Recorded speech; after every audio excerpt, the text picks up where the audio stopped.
That was fun, Rube.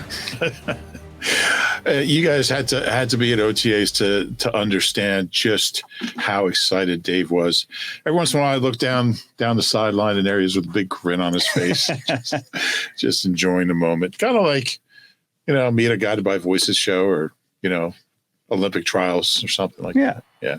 But it was fun. It was fun. It's fun to see football. It was short. Yeah, I mean, all these practices under Sirianni are pretty short, but it's our first time to see the 2023 team. Yeah. It's exciting.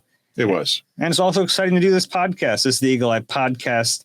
He's Reuben Frank. I'm Dave Zangaro. We have some observations from the first day that we were allowed at OTAs. They did have one OTA practice to start off the week on Tuesday, but we got to see this one. So we'll go through some of our observations. We talked to some players after practice ended, so some more nuggets coming from that. It was a good day. It was like a miniature training camp day.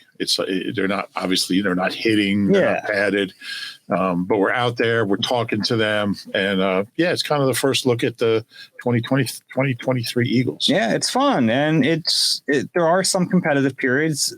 Teams are allowed to go 11-on-11 right in OTAs. The Eagles did not on Thursday. I doubt they will at all. So you kind of have to decide what you want to watch. The offensive line's over there, the defensive line's way in the corner. It's hard to see. 7-on-7s are right in front of you. So that's where most of my observations are going to come from on Thursday. But that's okay. That's competitive stuff, and that's more fun, honestly, to read about and to watch.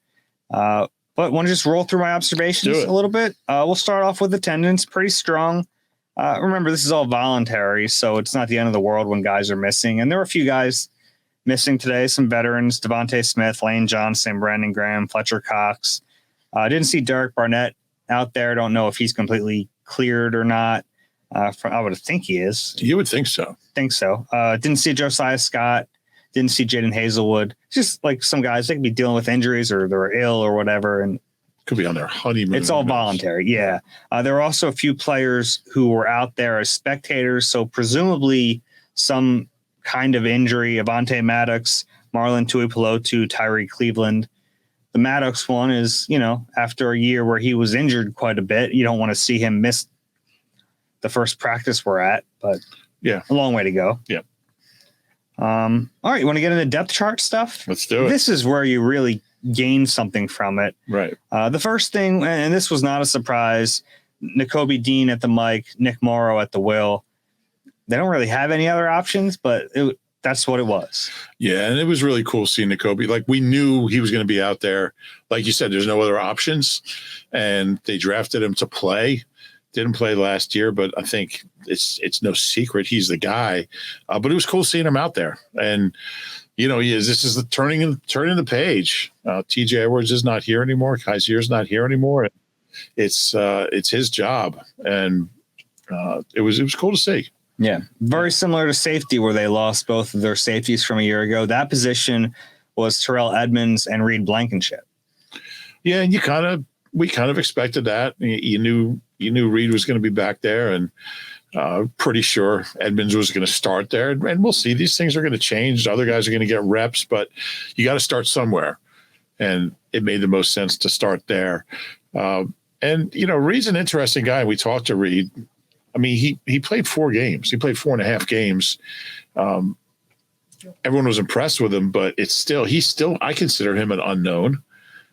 Sure. Not on the Nakobe scale, because he has played and we have seen it. But, you start looking at that back 7, and there's some guys who just haven't played football, haven't played much football, and haven't played much football here.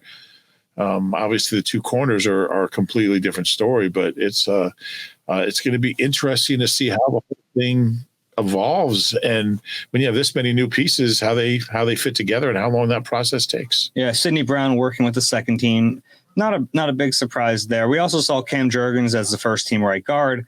Again, we expected that, and I think we'll really learn more about those 2 position battles once we get to camp, because you're probably not going to throw a rookie out there when you're in a competition getting first team reps. Right. But I mean, in training camp, then I think we might see Steen working a little bit. We might see Sidney Brown work with the first team.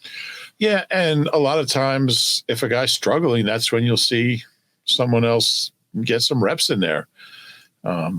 and that's when it gets competitive. And sometimes that brings out the best in all of them. But at this point, there's certainly, I think they're going to kind of just roll with what we saw. James Bradbury was at practice, did some stuff, didn't participate in 7-on-7s, which was good in a way because we saw the next guys up were Greedy Williams and then Josh Jobe. Avante was out there, wasn't practicing, so they had Zach McPherson and no Josiah Scott.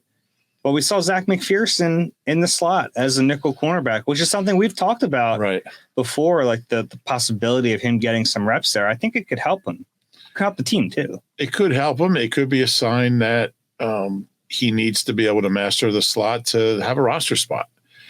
Because, I mean, outside corner, who knows? I don't know how good he is. And, you know, sometimes if they start trying you at a different position, it could be a sign that, hey, he's really versatile. He could do a lot of things. Or it could be a sign that, hey, you better learn the slot or you're not going to be here. So I don't know if it's a bad thing with him. I don't know. I don't. But I think you just look at their numbers and you say, well, they have Greedy Williams. They drafted Keely Ringo. Right. And at the backup nickel spot, they have Josiah Scott. They don't have a clear backup nickel. So, I mean, it was Josiah last year, but we saw, you know. Yes, that's what I mean. They don't have a clear backup nickel. They don't have anyone who's taken ownership of that. So, but I don't think Zach McPherson's a lock to be here. I think if he makes the most of that opportunity and shows he can play the slot, certainly help him. I think he'll be here. I'm maybe not a lock. I'm pretty confident he'll be here. We'll see. I mean, I don't. Do you have a sense of how good he is? No, I think that'd be possible because we just haven't seen it. But every time he's gotten in there, he hasn't looked out of place. Mainly as a rookie. Yeah. Mm-hmm. Yeah. But they also have Keely Ringo now and Greedy. So we'll see. I'm really curious to see how he looks in the slot.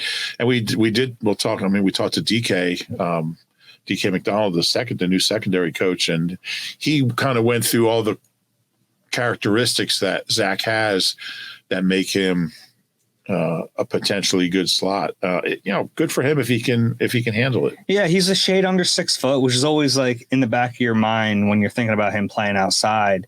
I think he has the body type. He's like quick, twitchy inside. I think he has the ability to play nickel. He's a physical. Mm-hmm. So, I mean, the elements are there to do it. It'll be an interesting thing to keep an eye on through the summer. Another little tidbit about guys playing different positions. Saw Kyron Johnson play a little off-ball linebacker. Yeah, what do you make of that? Probably not a good sign for him. Probably not. Yeah, because you look at the edge position, they're just so loaded. You know, they're 4 deep with Nolan Smith as the 4. Then you get into Derek Barnett, Patrick Johnson. All these guys are ahead of them. You can even say Teron Jackson is in the mix. Like, there's just a lot of edge guys. So it's probably not a good sign, but if you're him, like, sure, you're not going to say no because you're a special team guy that you want to play. And the off-ball linebacker position is one where there is more opportunity. Yeah. Again, I don't know if he's cut out for that. I think this falls into the category of when they start trying you at a new position, it's probably not a good sign. Yeah, with him, I tend to agree more with that, which is a shame for him. I just think it's not necessarily anything he did wrong. It's just there are so many guys at the edge spot where, and that's a shame. I really wanted to see more from him last year because we saw some flashes from him in training camp. I thought, as an edge, we didn't see him in games. No. But we also saw flashes from Patrick Johnson in camp too, and it didn't necessarily translate. Yeah, I think Kyron Johnson. I mean, this is the kind of guy who it was a late round pick. He's going to have to be really exceptional to make the team. Yeah. All right, let's get into some of the actual stuff we saw on the field. Christian Ellis, impressive play with the second team, leaping interception against Marcus Mariota. Athletic. Got a little physical. I didn't catch who was trying to bring him down, but it was fun. It was a fun rep. Boy, he's, and this is what it was like last year with him. Like, you just would notice him. He would make a play. Could he be a dark horse candidate to play a little bit of linebacker this year? Absolutely. Because there's not that many candidates. Yeah. So he's ahead of everyone just because he's here. He just seems to show up. He's physical. That was a cool play. Kind of. Yeah, he kind of drifted in the coverage a little bit. Read Mariota. Yeah. Yeah. And we're sitting here. What is today? June 1st? Is it June 2nd? June 1st? And seeing how fired up the defense was, after a rep like that, they're all jumping around, and it was pretty cool. It's he's an interesting guy, and he hasn't played much, but when he plays, man, he just shows up. Makes plays. He forced their hand last year. Yeah, to get on the field, and he brought something on special teams. He did, especially early on. Now he kind of flattened out later, but he's an interesting guy. I want to see more of him. Mm-hmm. Yeah, and I think we'll get the opportunity because not a ton of bodies. No, I think I said on another podcast just that I wouldn't be shocked if he's starting at some point. I would not be shocked. I also leap. He hasn't played, but I just there's something about that kid. He just shows up every time you look at him. Yeah.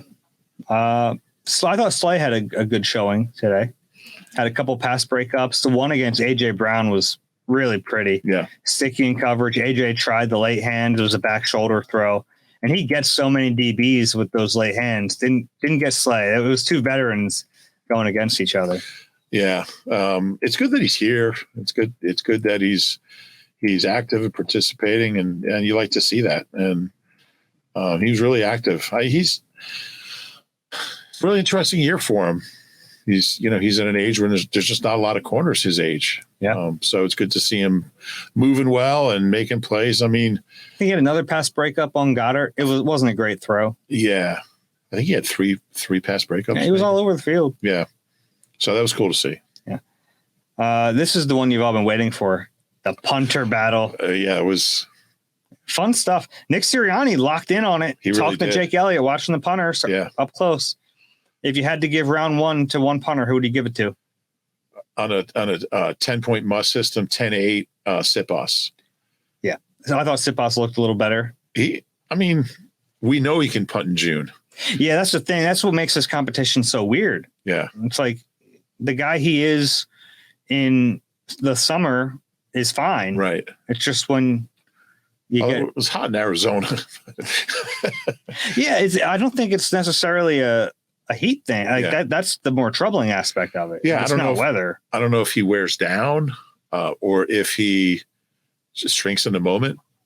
In the Super Bowl, he blamed on being out for a while, which was kind of cheesy thing to do. It makes sense, though. Yeah, but don't say it. Mm-hmm.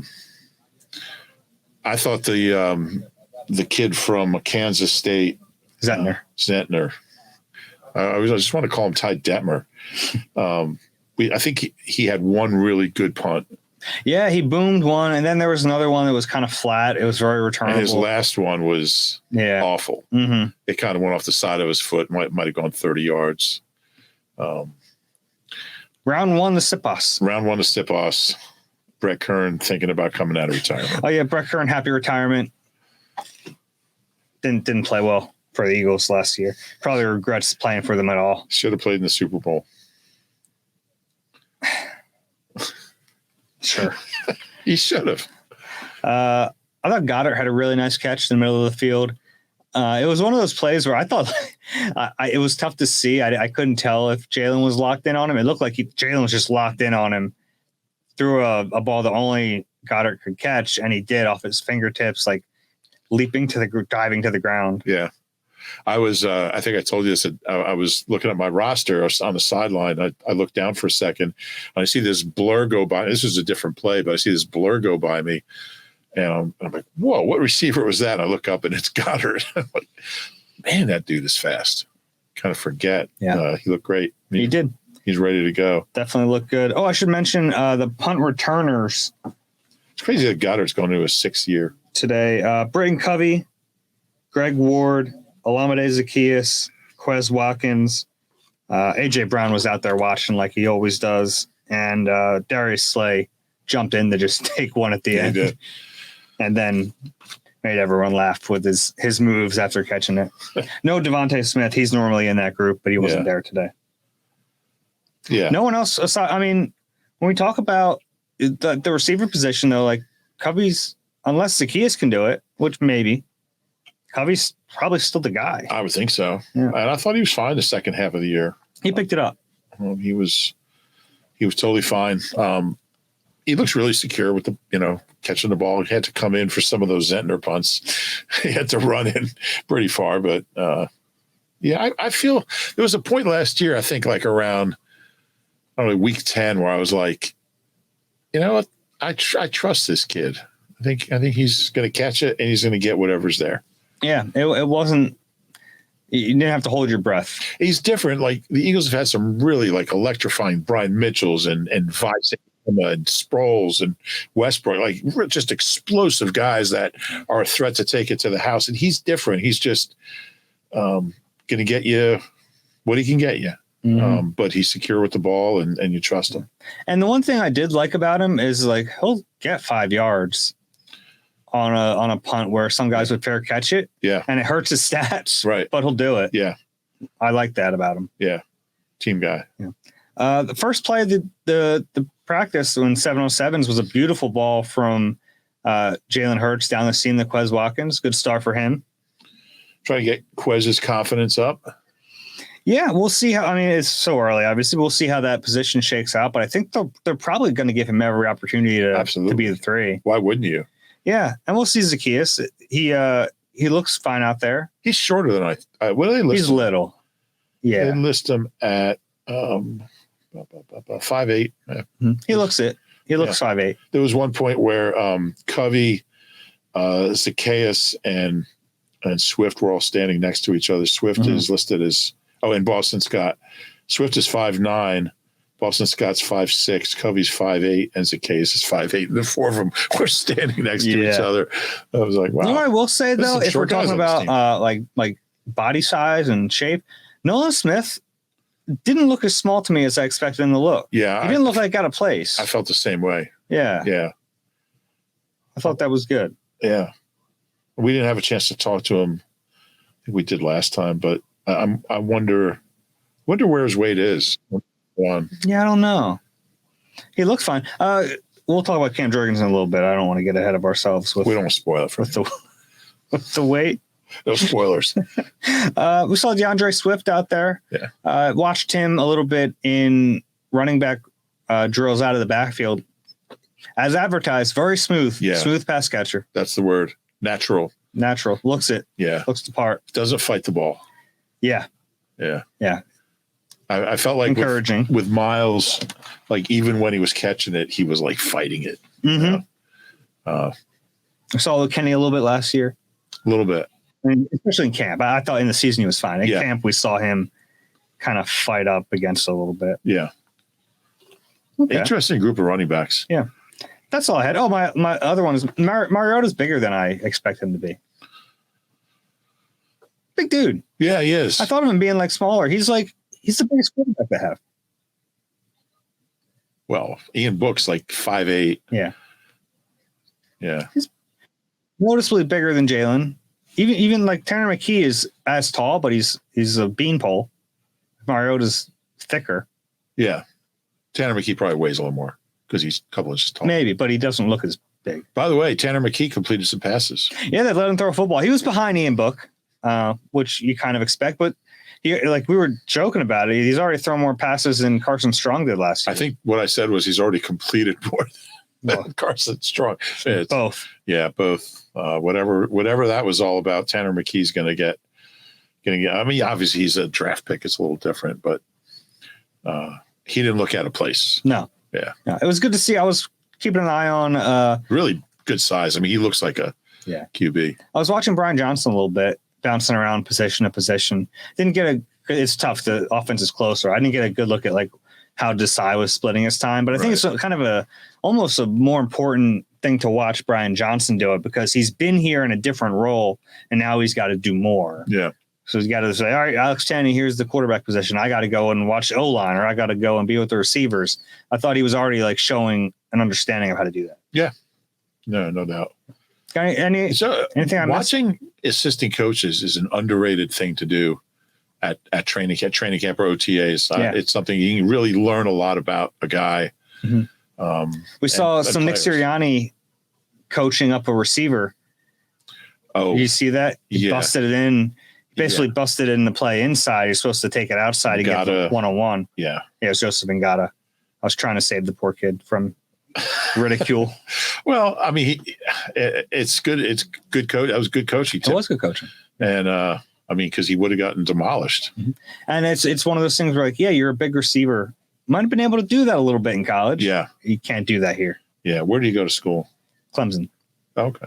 Yeah, it's a big school, but like, you know, it's not like you're facing NFL players every week. Well, you kind of are. No.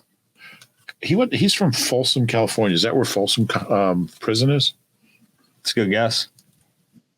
Are you looking that up? Yeah. Why wouldn't I? All right. Well, while you do that, let me tell the people you can catch all the sports action and more at Rivers Casino, Philadelphia. Whether it's the money line or the pass line, there's something for everyone in a great sports book. Rivers Casino, Philadelphia. Philly loves a winner. Gambling problem? Call 1-800-GAMBLER. All right. Is that where Folsom County Prison is? Yeah. Well, the prison's actually just outside the town border in Repressa, but it's right up East Natoma Street from downtown Folsom. Okay. Yeah. That's what Johnny Cash sang about, right? Yeah. Okay. We can continue now. I'm glad. Thank you. Johnny Cash at Folsom Prison is the first live album by American singer-songwriter Johnny Cash, released on Columbia Records May 6, 1968. But apparently, I read this somewhere, you know, like you hear all the prisoners cheering, like when he's like, you know, I shot a man because whatever, I forget the line. But apparently that's shot a man in Reno just to watch him die. Yeah, something like that. Yeah. So apparently the prisoners cheering was added in post-production. It wasn't really the prisoners cheering. It was the producer. Well, that kind of stinks. Yeah. Thanks for taking the magic out of something for me. That's what I'm here for. All right. I didn't get a chance to talk to Nakobe Dean on Thursday, but I thought it was telling that, look, and I was asking his teammates about him, so they were going to speak a little glowingly of him, but reading between the lines just about his communication and how good it's a big deal to have the green dot, especially for a new defense. And they don't, not like they have a ton of options, but it's a big deal for him to get that. And it's an important role on this team. I think everyone you asked about Nakobe, the first thing they say is how smart he is. Mm-hmm. And, you know, we've heard it since they drafted him. Did you know he was an engineering major? I did know that. Yes. But I mean, I think it was Nick Morrow who we asked what he's like in meetings. The first thing is just how smart he is. He just, you know, how well he knows his defense. Once you can do that, once you have that part mastered, you can let your athletic gifts come out. And but it goes a step further too with that position, because it's one thing to be smart, but you have to be able to communicate. If you're smart and you can't communicate it doesn't do you any. It do you some good. It doesn't do the team any good at that Mike linebacker position. Is that a Kiko reference? No, it wasn't. But I thought that was Kiko. I wonder what Kiko was like on the field, like as far as communicating. I don't know. That's a good question. I don't want to disparage the guy. He wasn't great communicating with us. No, he wasn't. But he probably didn't want to either. Yeah. So anyway, instinctive player. I think I don't remember if I said this to you on the field or I don't know when I said it to you, but I think it might have been on the last podcast. I think Nakobe is the guy I'm most excited to see. Yeah, I think it was last pod. Yeah, it was the last pod. And I think that's totally reasonable. Yeah. And there's a lot of good answers for that question, but man, I'm just. Well, there are layers to it with him. You know, it's like anytime a guy's going to have a bigger role, you want to watch him, but he's going to have a bigger role at a really important key position in a defense that's a new defense with a bunch of other players in the middle of the field who are also new. Yeah. So it's like if you're just like, yeah, you lost TJ Edwards, but now you replace him with Nakobe Dean. like that's a 1-for-1 swap, and it's probably a little easier in the same defense. But there are all these other factors. You have the new defense. You have 2 new safeties, the new linebacker next to them, new pieces up front to deal with. Even though he knows those guys, there's a lot of different elements to it. Yeah, and the fact that because he was a 3rd-round pick, he kept dropping and dropping and dropping. There's that element of, is he big enough? How good is he really? Can he hold up at 230? What do they list him at? 231. He might be 225. I don't know, but there's legitimate questions about him. But he's so athletic, so smart, has that ability to run, across the field and make plays everywhere on the field. Becomes a really intriguing guy. And I guess there's that element of we don't really know that makes it more intriguing. Yeah. Looking forward to watching him this year. So the players we talked to after practice were Nicholas Morrow, Terrell Edmonds, Jordan Davis, Cam Jurgens, Reed Blankenship. So some common themes in the players they presented to us on Thursday. 2 of them are new guys in the defense. The other 3 are 3 players that they're going to rely on a lot in year 2. Yeah. Yeah. And guys who are going to be asked to take on bigger roles and second-year guys and draft picks. I mean, they're like, this is how the Eagles like to control the narrative, because they present guys who fit into a certain slot, and you kind of have to write about that. Mm-hmm. Hopefully once training camp arrives, we'll be able to decide on our own who we want to talk to. But it was good to talk to those guys. And there were some common themes among all of them, just about, and just kind of really reiterating a lot of what Nick always talks about, and the communication and just the closeness of the new guys, and how the old guys embrace the new guys, bringing them in and showing them the ropes and taking them around the city, and just how they're playing ping pong, and they're all friends, and they're all competitive, and you keep hearing that stuff, and you kind of, in a way, you roll your eyes. Oh, that's just Nick's guys being Nick's guys, but it's important to them, mm-hmm. and they take it to heart. And certainly, what this team accomplished last year, that stuff I think was integral to it. It was, it was huge. It was a huge part of what they did. Want to go through each of these guys real quick? Let's start with Cam Jurgens. I thought the meatiest part of it was him talking about weight. He said he's at 3. I didn't mean to do that. He's at 305 right now. And Ed Kress, thank God for Ed Kress. I guess I love Ed. He asks everybody about their. He's a wrestling coach. He's an old wrestler. Is he a coach? Does he coach wrestling? I think he does coach. Yeah. But like that's the wrestler in him, and I appreciate that because it matters. I used to cover like Paulsboro wrestling back in the day. Yeah. Wrestling, the fake stuff, not the real, like on TV, the real stuff. Yeah. Fake high school stuff. There's a good South Park about that. But he said, Cam Jurgens said he's at 305 now. He wants to get up to like 310, 315 by camp. And he said, looking back at last year, he didn't lose a lot of weight during the year. So he feels confident he'll be able to maintain weight throughout the season, which some guys can. We talked to Josh Sweat a week ago, and he's talking about getting up to 270 because he knows he's going to lose 20 it. Pounds. No, I mean, if Cam's playing, it might change things a little bit. Yeah. But what do you make of him? And I appreciate the fact that he admitted, like, I'm going to play guard differently than Landon Dickerson. That's exactly what I was just going to point out. It was a really interesting thing. He said, I'm not 350, and I'm not going to be 350. What do they list Landon at? What lie do they list Landon at? I have a roster here. Landon Dickerson. 332. Yeah, he's not 332. No. And they list Cam at 303. I don't know where they get these numbers, but I thought it was a really interesting thing to say. I hadn't looked at it that way. He's going to, I'm going to play the position differently than Landon. And it's who I am. It's who he is. And he said, but you can still be a really effective guard at 305, 310, functional strength. I'll tell you what. Like Isaac was listed around the same weight. Isaac was bigger. Yeah. Isaac had a bigger lower half. I think there are challenges that come with it. playing guard at that size, and you have to win in other ways. I think that's really smart, because if he tries to play the way Landon Dickerson plays, he's going to get blown off the ball. Right. But I mean, he's a really strong kid too. So it's not like he's got to go out there and be all finesse and athleticism. Yeah. Leverage, good understanding of leverage. Yeah.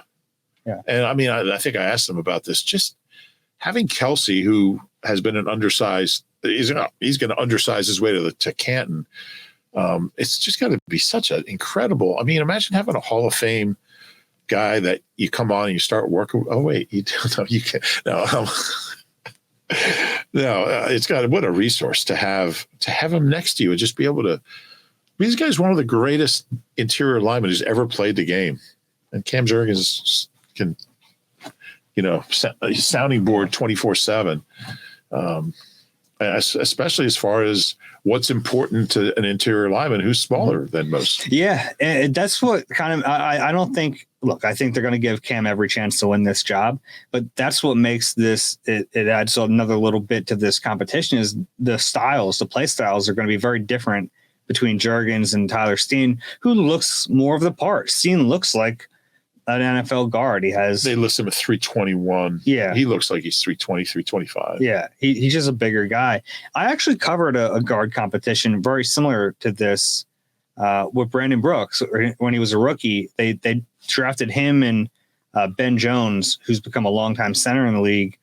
And it was kind of like this, like one was an undersized center who was learning to play guard. The other one was just a guy who was a guard. And Ben Jones, they ended up splitting time that year. Ben Jones was ahead of him because he just understood more about the game being a center. And I think that really helped him. So I think the mental edge that Cam Jurgens has, not just from being in the league a year, but also knowing it from the center position, it's probably going to help him. Yeah.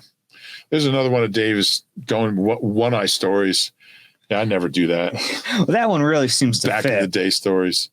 Yeah, I remember when Dave Alexander was – but no, it's all true, and it's intriguing.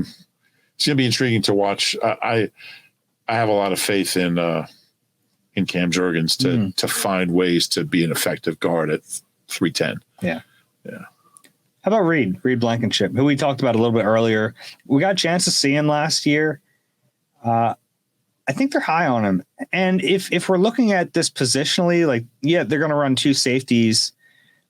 I think Edmonds and Sidney Brown are a little redundant. So I think Edmonds is in there now. If he ever struggles, I think Sidney Brown could get in there. I think Reed's spot is a little more secure. Yeah, I would agree with that. There's no question. And he, unless they make another move. Yeah. I liked everything Reed said. And, you're curious about a kid who, like this time last year, nobody had heard of him, and he was the longest of long shots. And he just talked about his mentality doesn't change. He has the same mentality. That's what you want to hear from an undrafted guy. And I think you see that with most guys like that, whether it's TJ Edwards or Covey, whoever you talk to. The things that got him there, they want to keep doing that and stay the same, stay true to what got you there. Because once you stop doing that, that's when you're gonna. It's when you're going to get cut. And because if you're undrafted, I mean, you probably, you weren't the fastest guy. You weren't the strongest guy, whatever. So you got to make up for it with work and being prepared and being smart. And he talked to us. I think someone asked him, what would you say to the undrafted rookies this year? He said, just always be prepared. Because you never know when that chance is going to come. For him, it came against the Packers and he was ready. And if he wasn't ready that day, who knows? Might not get another shot. Now Anthony Harris is your starter, and who knows? Now he's not. Now Blankenship's either not here or isn't the starter. Who knows? So, you always root for those guys, those undrafted guys. There's usually two or three who make the team, and some of them become some pretty good players, like Jason Peters, undrafted. How crazy is that? Tough to reach that level, but some guys end up having good careers. Like TJ Edwards is a really good example recently. Just end up waiting your turn and make the most of it. I thought it was you might only get that one shot, and if you're not ready, then you might not get another one. Yeah. Blankenship was talking about Desai, and it's clear what Sean Desai told to us. He's telling to the team about wanting people to feel the defense, even through the TV, because we've heard a few guys now. We heard that 3 times mention that. That does seem to fit with Reed's play style. Very much. He hits. He's fun to watch, and that's what we were talking about. Like when the pads go on, he was the guy last year that when the pads went on, it's like, all right. And then he started to show up a little bit. Right. Yeah. Yeah. They were also kind of coached not to say anything about his scheme, but he wants a physical defense. And, I think every defensive coach will say that, but I think they got some physical guys, so we'll see how it comes together. But we're not going to get much of a chance at these practices to understand what they want to do defensively, but we will. Yeah, they're 7-on-7 right now. We will in August. Jordan Davis. Yeah, he was great. Every time I see Jordan Davis, I still go, gosh, he's big. Yeah. He's a big dude. Yeah. Really well-spoken and thoughtful. We talked to him for quite a bit. I was really, he talked about, and like we know there's a lot of Georgia guys and stuff, but I thought he's really went deep on how important it is for him to kind of set the tone for these younger guys, and then how, I want them to know they have someone they can trust, someone they can, if the walls are closing in on them at their hotel, come to my apartment and hang out. If you need to go see the city, I'll go take you around the city. And then he said, and it's not just the Georgia guys. He said, it's like that with all the young guys. And, I can just see Jordan Davis leading a bunch of rookies, down, South Street or something, and pointing out the scene, the sites. There's the Liberty Bell and all that. I can see him doing that. I know it's not on South Street; it's on Market Street. But yeah, you're gonna get a lot of angry tweets your way. I understand where the Liberty Bell is. You can actually see it from the old WIP studios there at Fourth and Market. Second and Market. I'm getting myself confused here. But anyway, I was really impressed with him. I was impressed with that he's taken that role. He wants to be great. And, he certainly is open about how much better he wants to be, how much better he expects to be. We'll see. I think he's going to put the work in. I think he's willing to. I think he wants it. He's got to take a big jump this year, and he knows it, and he understands that. And, I think he knows what it takes. So, yeah. First time I took my brother-in-law to see the Liberty Bell, he walks up there and goes, there's a crack in it. I was like, how long have you been sitting on that joke? Quite a while. Yeah. Yeah, it is pretty cool. It's just right there. Yeah. And, you don't have to wait on the line. There's you can just go up to it outside. You say wait online or wait in line? I don't know what I said. Wait online. I say in line. I've noticed that people say that differently. Online versus in line. The thing about saying when you wait online, it makes you sound like you're waiting for the internet or something. Waiting online. Yeah. But there's so much history. We should do a whole podcast on our favorite historical sites in Philadelphia. Can we do that? I mean, no one will listen to it, but we can do it. I think they'll listen. What do you think, Tom? No? No. Hey, thumbs down on that. We'll just sprinkle them in when we have people captive. Go. Just say right now. They're already here. Just do it. No, you don't have one. No, I have many, but you're probably right. We should probably not do that. So Jordan. But I the other thing that I wanted to mention about Jordan Davis, because we've talked so much about what it means to have Georgia guys here for camaraderie and all that stuff, and that's important. But he took it to on the field, which I think that matters. He's played so much with Jalen Carter and Nakobe Dean and Nolan Smith. Ringo, doesn't matter as much as a corner, but those guys playing in. But it does matter a little bit. Yeah. But I think those other four matters more. Sure. You're playing in a tight area. It helps to know when Nakobe's going to blitz. It helps to know if you're running a stunt, or all those little intricacies. You have a step up, and he even compared it to Devontae and Jalen having a rapport from, or you could say AJ too. Those little things give them a leg up, and it's not the reason you drafted them, but it helps. I asked Nolan Smith about that draft weekend, and he said something similar, just how you have that unspoken connection where with just a look, I know what he's going to do. He just looks at me, or just a signal, or there's just that next level of communication. And now you multiply that by 4, or I guess, whatever you factor it out. But that's significant.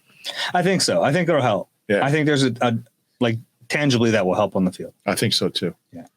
Anything else from the guys we talked to today? No. I did want to mention Nolan Smith. He didn't talk to us. He was on Chris Long's podcast. I listened to it. Gosh, he's entertaining. Yeah. Like, if he can play a little bit, fans are going to love this guy. Just so much energy. Like, he kind of compared his energy to Brandon Graham, and I see it. Just like, he called it like happy juice or something. He's just like always up, always ready to go. Like, you don't want everyone to be like that, because it gets like a lot. It just becomes a lot being around people like that. But you need a few of those guys. Yeah. Yeah. And BG's not going to be here forever. Yeah. He's only got another 10 years left. So, yeah. And just getting back to what you said before, I mean, I don't know if we got footage of him today, but if you see him, look for video of Nolan. Anyone who thinks he's too small. He looked fine today. Yeah. And we'll see. Maybe the pads going a little bit. I thought like he didn't look like an undersized edge rusher. He did not. Like, he is obviously, but he didn't look out of place. No. Yeah. That's all I have on the guys we spoke. We talked to DK for the first DK time. McDonald, new defensive backs coach. Yeah. There wasn't a lot there. He talked about it was an easy transition. I mean, he was the assistant DB's coach. He knows these guys. He's worked with them. They were kind of grooming him. Yeah. Yeah. So, because even if Denard didn't get this job, which he didn't, I think there was a thought that like he could start getting some interest elsewhere. Yeah. He had to be ready for DK. And the one thing about DK is whenever Nick Sirianni would give like the lower level assistants jobs, like a special assignment, like go study this element of this position, DK McDonald would always bring back one of the better reports. Yeah. I asked Nick that the day he told us that in the tent, and walking out to the bubble, I asked him who had the best ones, and he said DK every time. Yeah, and I think that speaks to like attention to detail, and that's something that Nick obviously cares about, and we know that Sean Desai really cares about that too. Like two guys with teacher backgrounds. True. Yeah. All right. Bill McGovern passed away. Yeah, that was really sad. At 60 years old, former Eagles linebackers coach, was here under Chip Kelly. Yeah, really just affable guy. We didn't get to talk to Chip's assistants very much, but it's funny because Chip was really difficult and everything, but his staff, all the guys on his staff were great. Yeah. And he was really just a good guy. And, he had Philly ties. I mean, he coached at Penn under Jerry Burnt in the mid 80s. And then he coached under Sean Desai with the Bears. He's bounced around like a lot of these guys, and he was back with Chip at UCLA. He was his defensive coordinator and got sick. Bleep cancer, 60 years old. And Stout had a really nice tweet about Bill McGovern, just what a good coach, what a good person. So our thoughts are with his wife and his girls, his daughters. Really sad. Yeah. All right. We appreciate everyone for watching and listening. If you enjoy the Eagle Eye podcast, please rate and subscribe wherever you get your pods. We'll be back with you again next week. It sounds like we'll be there Thursday-ish for OTAs. We'll talk to you next week and break down the final OTA session before a long layoff. What are you going to do with yourself for 6 weeks? Go crazy. Just lose it. Too. You really will. All right. That's it for Eagle Eye and Rube. I'm Dave. We'll talk to you soon.